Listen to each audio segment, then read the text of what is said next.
everybody. I am Ashanti Dinisabihay from PCM 1K3. And I am Christine Joyce de la Cruz Sabuhan.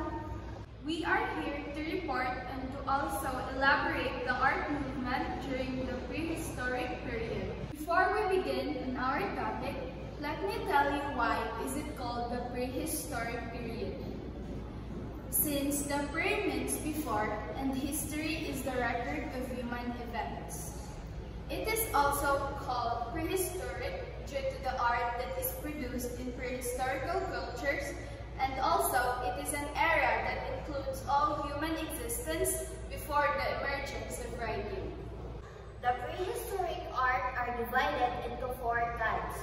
First thing first, the petroglyph. It is an art that generalized made by removing the surface of the rock, drilling, scratching, carving, or even sculpting. Here's an example of petroglyphs. The cupola of the auditorium cave at Vendetta, Madhya Pradesh, India. It dates from 290,000 to 700,000 BCE. We do not have an actual answer why they're made or what are the meaning behind the rock holes. But there are many theories circulating nowadays that it is light. According to an archaeologist, Mumford observed the making of cupolas in Central Australia in the 1940s as a increased ritual for the pink cockatoa, believed to contain its life essence and fertilize female cockatoos for food. That is an interesting theory that you've provided, Christine. Now, let's continue to our next type of art during the prehistoric period, the pictograph. The pictograph is an art that is made with our ancestors by painting and drawing into the rock. Here is an example of the pictograph art. Painting of a bison c. 15,000 BCE from the Altamira cave. This painting is a living proof of our ancestors and how they survived by just hunting their essentials and their everyday lives. These paintings inside a cave are called cave art. When we talk about cave art, it has 5 principal motifs. That's why they are different types of painting that you've seen, just like an animal, human figure, tools and weapons, local maps, or even symbols. Red ochre, hand stencil is the cave of El Castillo, 37,300 BCE.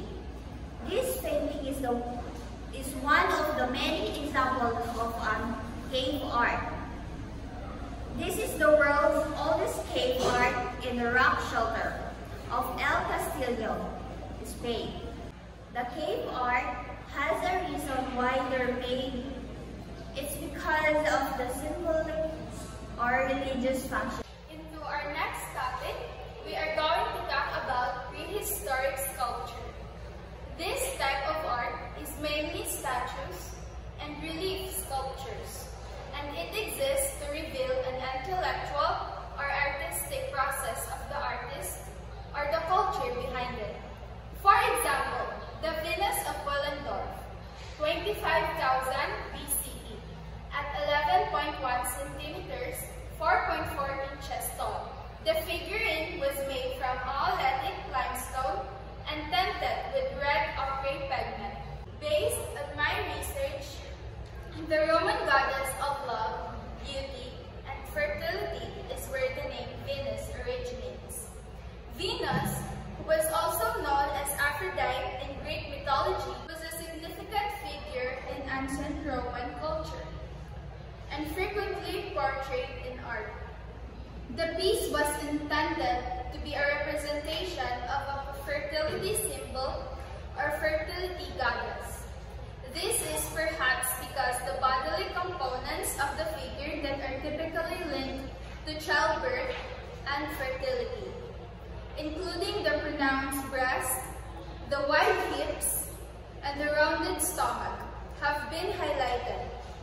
In the next topic, we are going to focus to the last type of art during the prehistoric period. The arranging of innermost stone is referred to as megalithic art. Here is an example of it. A monumental circle of standing stones known as Stonehenge was erected in prehistoric times nearby Salisbury, Wiltshire, England. Three main phases are thought to have been used to erect the stones: 3000 C to 1520 BC. Although the motivation behind the construction of Stonehenge are unknown, it is assumed that it served as a location for ritual worship. Numerous hypotheses have been put out regarding its precise function. For example, the forecasting of eclipse, but none have been supported. A ritual connection to the summer solstice may have been implied by the alignment of stone erected during the second phase of building about 2100